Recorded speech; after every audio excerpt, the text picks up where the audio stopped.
ప్రియమైన నా భారతీయులారా, అందరికీ నా నమస్కారం. మరోసారి నా మనసులో మాట చెప్పేందుకు మీ ముందుకు వచ్చే అవకాశం నాకు దక్కింది. దక్షిణ భారతంలో ఓణం పర్వదినం వైభవంగా జరిగింది. అలాగే నిన్ననే రక్షాబంధన్ పండుగని కూడా ఆనందోత్సాహాలతో జరుపుకున్నాం. అనతి కాలంలో అనేక పథకాలు అమలు కావటం నాకు అపారమైన ఆనందాన్ని అందించింది.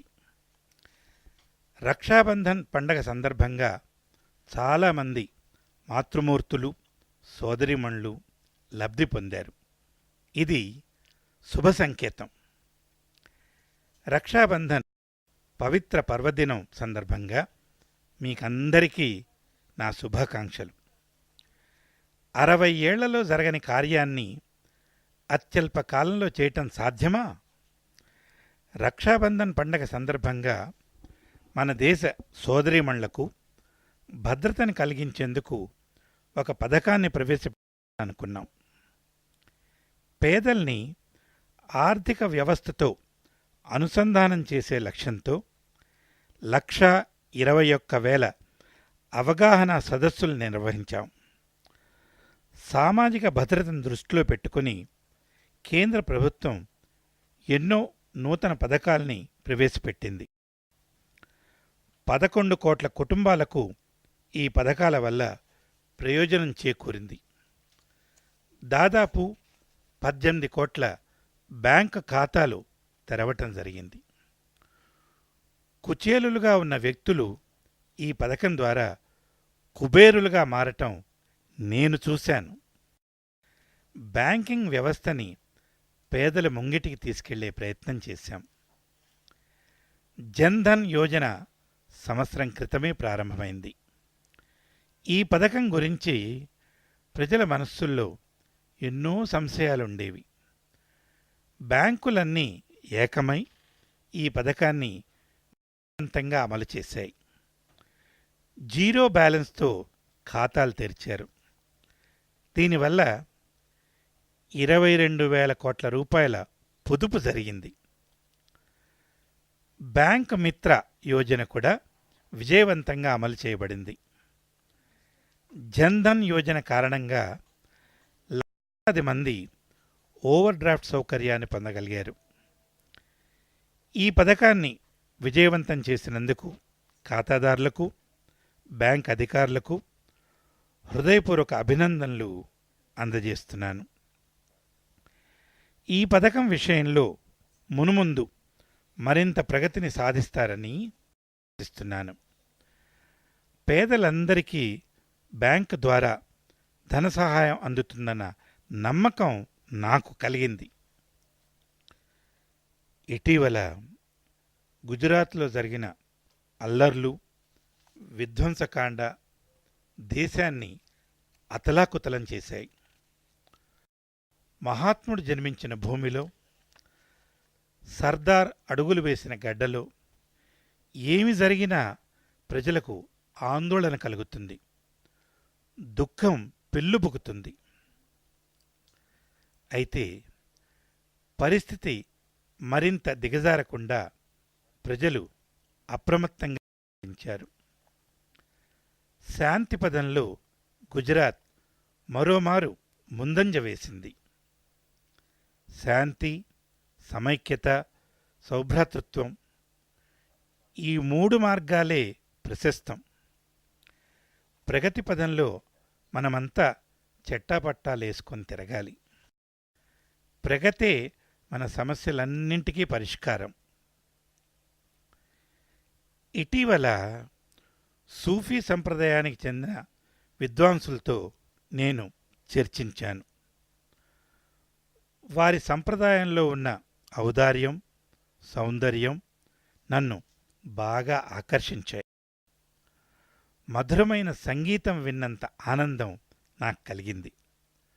వారి మాటల తీరు, సౌమ్యత నాకు బాగా నచ్చాయి. మానవ జాతికి ఉపకరించే అంశాలు ఇస్లాం ధర్మానికి కూడా ప్రయోజనాన్నే కలిగిస్తాయి. నిజానికి ఇస్లాం ధర్మాన్ని వాస్తవిక రూపంలో లోకానికి చాటవలసిన అవసరం ఎంతైనా ఉంది. మనం ఏ మతాన్ని పాటిస్తున్నా సూఫీ సంప్రదాయ స్వరూపాన్ని అవగాహన చేసుకోవలసిన అవసరం ఉంది. ఇస్లాంలోని ఆదర్శాలను సూఫీ సంప్రదాయం సంపూర్ణంగా పుణికిపుచ్చుకుంది. ప్రేమ, ఔదార్యం అనే సందేశాల్ని ప్రపంచవ్యాప్తంగా ప్రసరింపచేయవలసిన అవసరం ఎంతైనా ఉంది. మునుముందు సూఫీ పండితులతో మరిన్ని చర్చలు చేసే అవకాశం కూడా నాకు లభిస్తుంది.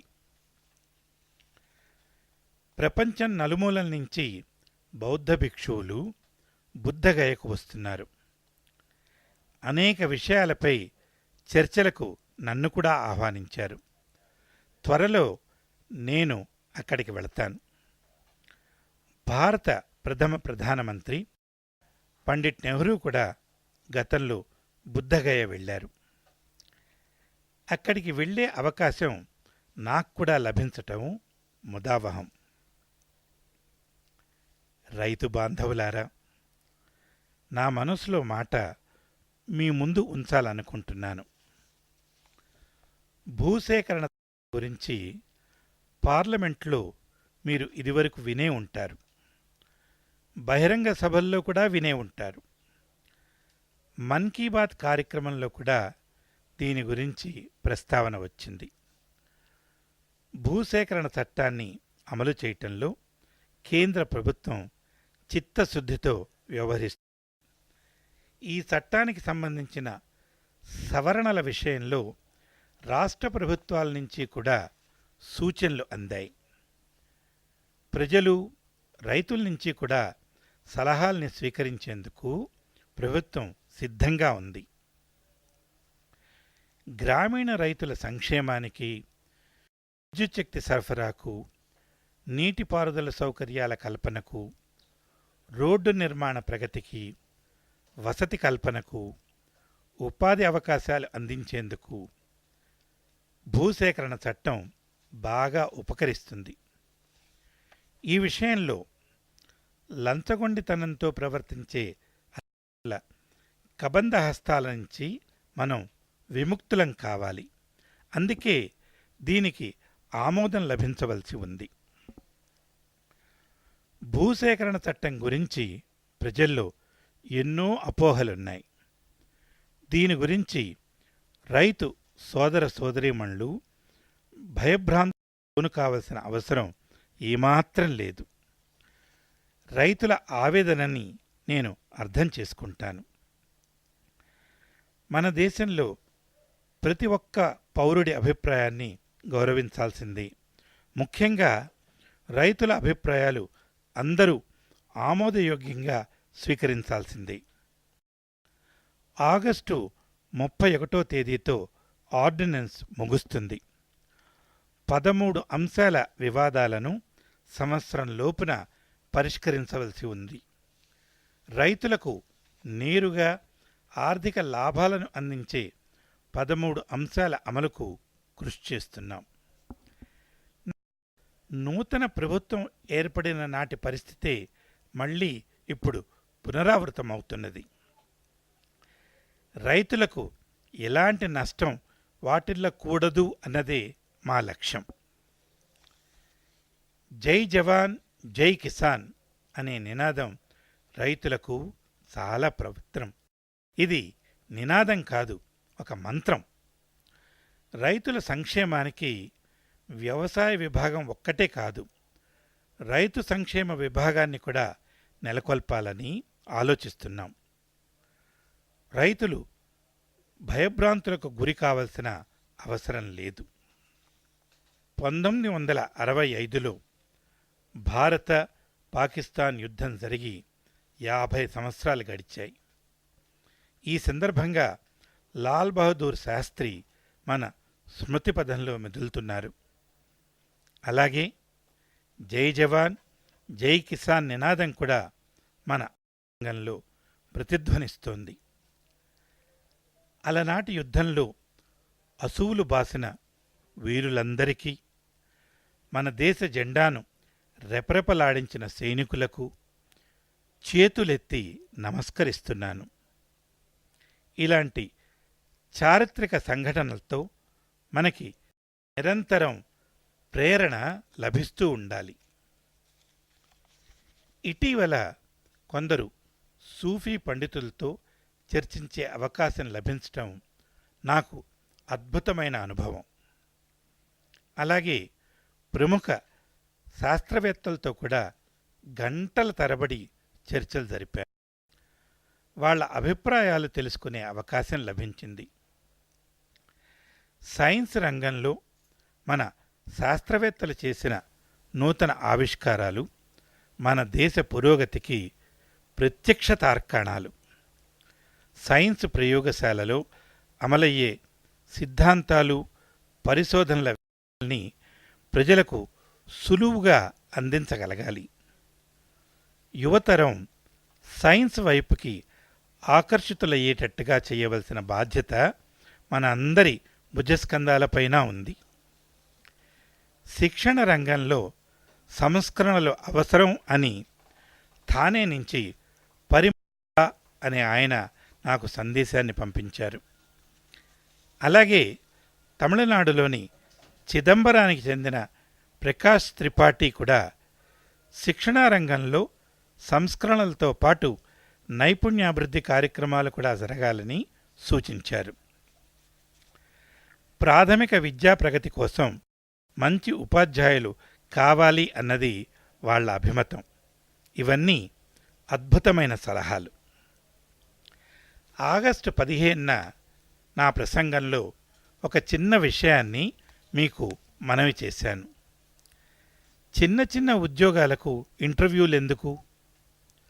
ఉద్యోగం రావాలంటే ఎవరు సిఫారసు కావాలి, ఎవరు నాకు సహాయపడతారు, ఎవరిని సంప్రదించాలి అనే ప్రశ్నలతో ప్రతి ఒక్కరూ సతమతమవుతున్నారు. ఉద్యోగాల వేట కొనసాగించే వారికి లంచాలు ఇచ్చుకోవలసిన పరిస్థితి ఏర్పడింది. దీనికి ఇంటర్వ్యూలే కారణం. స్వాతంత్ర దినం జరుపుకుని 15 రోజులు గడిచిపోయాయి. ఇకపైన చిన్న చిన్న ఉద్యోగాలకు ఇంటర్వ్యూలు ఉండవు. ఈ దిశగా ఒక చట్టాన్ని అమలు చేసేందుకు కేంద్ర ప్రభుత్వం దృఢ సంకల్పంతో ఉంది. మాతా శిశు మరణ రేటులో గురించి 24 దేశాల వైద్య నిపుణులతో చర్చించాం. 50,000 మంది బాలింతలు, 13 లక్షల నవజాత శిశువులు ప్రసూతి సమయంలో మరణిస్తున్నారు. ఇది ఎంతో శోచనీయం. మాతా శిశు మరణాల రేటుని నియంత్రించే ప్రయత్నాలు జరుగుతున్నాయి. మన దేశాన్ని పోలియో రహితం చేశాం. ధనుర్వాతం నుంచి కూడా పిల్లలకి రక్షణ కల్పించాం. ఈ విజయాన్ని యావత్ ప్రపంచం ఆమోదించింది. అయినప్పటికీ ఇంకా మన దేశంలోని ఎంతోమంది తల్లులు పిల్లల్ని రక్షించుకోవలసిన అవసరం ఉంది. సోదర సోదరీమణులారా, డెంగూ జ్వరం చాలా ప్రమాదకరం. అయితే దీని నుంచి ప్రజల్ని రక్షించటం ఎంతో సులభం. స్వచ్ఛ భారత్ గురించి మీ అందరికీ తెలుసు. ఇంట్లో పరిశుభ్రతపై ప్రతి ఒక్కరూ ఏకాగ్రత వహిస్తే డెంగూ పారిపోతుంది. చిన్న చిన్న విషయాలపై మన దృష్టిని కేంద్రీకరింపచెయ్యాలి. నీళ్లు ఒకే చోట నిల్వ ఉంచటం ప్రమాదకరం. పరిశుభ్రత రాహిత్యం మృత్యువుకి ఇస్తుంది. ప్రజల అమూల్యమైన ప్రాణాల్ని సంరక్షించవలసిన అవసరం ఎంతైనా ఉంది. మనం మంచి మంచి భవనాల్లో నివసిస్తున్నాం, ఉన్నతమైన జీవితం గడుపుతున్నాం. అయితే మటుకు ఇంట్లో ఒకచోట నీరు నిల్వ ఉండే విషయం పట్ల నిర్లక్ష్యం. డెంగ్యూ వ్యాధి ప్రబలటానికి ఇదే కారణం. ఇలాంటి చిన్న చిన్న పొరపాట్ల కారణంగా మరణాన్ని ఆహ్వానించడం మంచిది కాదు.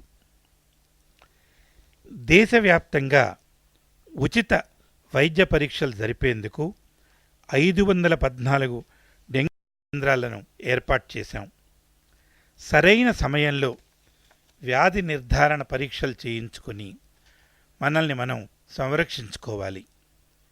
దీనికి పరస్పర సహకారం కావాలి. మనందరం పరిశుభ్రతకు పెద్దపీట వెయ్యాలి. రక్షాబంధన్ నుంచి దీపావళి దాకా అన్ని పండగలే. ప్రతి పండక్కి పరిశుభ్రతకు ప్రాధాన్యతనివ్వాలి. ప్రియమైన ప్రజల్లారా, మీకు ఒక సంతోషకరమైన వార్త అందిస్తున్నాను. ఇకపై మనం చావును గురించి భయపడవలసిన అవసరం లేదు. దేశం కోసం జీవించే సదవకాశం మనకి లభించనుంది. మహారాష్ట్రలోని నాసిక్ చెందిన డాక్టర్ జితేంద్ర మహాజన్, డాక్టర్ మహేంద్ర మహాజన్ అనే ఇద్దరు వ్యక్తులు గిరిజనులకు సేవలందించేందుకు ముందుకొచ్చారు. అమెరికాలో 4800 కిలోమీటర్ల సైకిల్ పందెంలో పాల్గొని విజయ శిఖరాలను అధిరోహించారు. భారతదేశ కీర్తిని ఇనుమడింపజేశారు. వీళ్ళకి నా అభినందనలు. గిరిజనులకి సేవ చెయ్యాలి అనే ప్రేరణ ఇండియా లాంటి కార్యక్రమాల ద్వారానే వీళ్ళకి కలిగింది. చూడండి, దేశాన్ని ప్రగతి పథంలో నడిపించేందుకు ప్రతి పౌరుడు తనదైన రీతిలో ప్రయత్నిస్తూనే ఉన్నాడు. దీన్ని గమనించండి. ఇలాంటి కథనాలు విన్నప్పుడల్లా మన హృదయం ఆనందంతో ఉప్పొంగిపోతుంది. అవగాహన రాహిత్యంతో మనం మన యువతరానికి ఒక్కొక్కసారి ఘోరమైన అన్యాయం చేస్తున్నామనిపిస్తుంది. పాతతరం వాళ్ళు తమకి అన్యాయం చేస్తున్నారని యువతరం భావిస్తున్నది. ఇలాంటి అపోహ శతాబ్దాలుగా కొనసాగుతూనే ఉంది. యువతరంతో నేను అనేక పర్యాయాలు చర్చించాను. నాకు విలక్షణమైన అనుభవాలు కలిగాయి. వారంలో ఒకరోజు సైకిల్ డే పెట్టుకుంటే ఆరోగ్యానికి ఎంతో మంచిది. పరిసరాలు పరిశుభ్రంగా ఉండేందుకు ఇది దోహదపడుతుంది. పరిసరాల పరిరక్షణకు, ఆరోగ్య సంరక్షణకు సైకిల్ ర్యాలీలు బాగా ఉపకరిస్తాయి. ఇలాంటి కార్యక్రమాలు చేపట్టినప్పుడు మనం కూడా యువకులం అయినంత ఆనందం కలుగుతుంది. సైకిల్ తొక్కటం వల్ల మన ఆరోగ్యం మెరుగవుతుంది. అందుకే పట్టణ ప్రాంతాల్లో ఎంతోమంది ఇప్పుడు సైకిళ్ళనే వాడుతున్నారు. సైకిల్ ర్యాలీలు ప్రోత్సహించే వ్యక్తులు చాలామంది ఉన్నారు. మన దేశానికి చెందిన ఇద్దరు యువకులు అమెరికాలో మన జెండాని రెపరెపలాడించటం మిగతా యువతకు స్ఫూర్తిదాయకం కావాలి. ఇప్పుడు నేను మహారాష్ట్ర ప్రభుత్వానికి ప్రత్యేక అభినందనలు తెలుపుతున్నాను. ఇది నాకు ఎంతో ఆనందాన్ని ఇచ్చే అంశం. ముంబైలోని హిందూ మిల్కి చెందిన స్థలంలో బాబాసాహెబ్ అంబేద్కర్ స్మారక నిర్మాణ విషయం ఎంతో కాలంగా వివాదంలో నలుగుతోంది. అయితే ఇప్పుడు ఆ పని పూర్తి చేసేందుకు మహారాష్ట్ర ప్రభుత్వం పూనుకుంది. దళితులకు, సమాజంలోని తాడిత పీడిత జనాలకు ఇది ఎంతో సంతోషకరమైన సంగతి.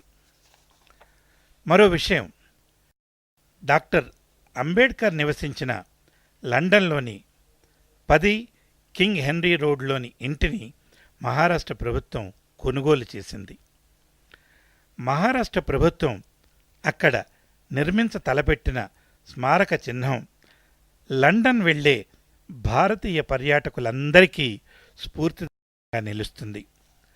అంబేడ్కర్కు నిజమైన నివాళులు అందించే సదుద్దేశంతో ఈ అద్భుతమైన కార్యాన్ని సాధించిన మహారాష్ట్ర ప్రభుత్వానికి నా అభినందనలు. నా ప్రియమైన సోదర సోదరీమణులారా, మళ్ళీ వచ్చే నెలలో చేసే మన్ కీ బాత్ ప్రసంగానికి కూడా ఇంత ముందుగానే నాకు సూచనలు పంపించండి. భాగస్వామ్యమే ప్రజాస్వామ్యానికి మూలమంత్రమని నా ప్రగాఢమైన నమ్మకం. భుజం భుజం కలిపి మనమందరం కలిసికట్టుగా ముందడుగు వేస్తేనే దేశం ప్రగతిని సాధిస్తుంది. మీ అందరికీ నా శుభాభినందనలు. ధన్యవాదాలు.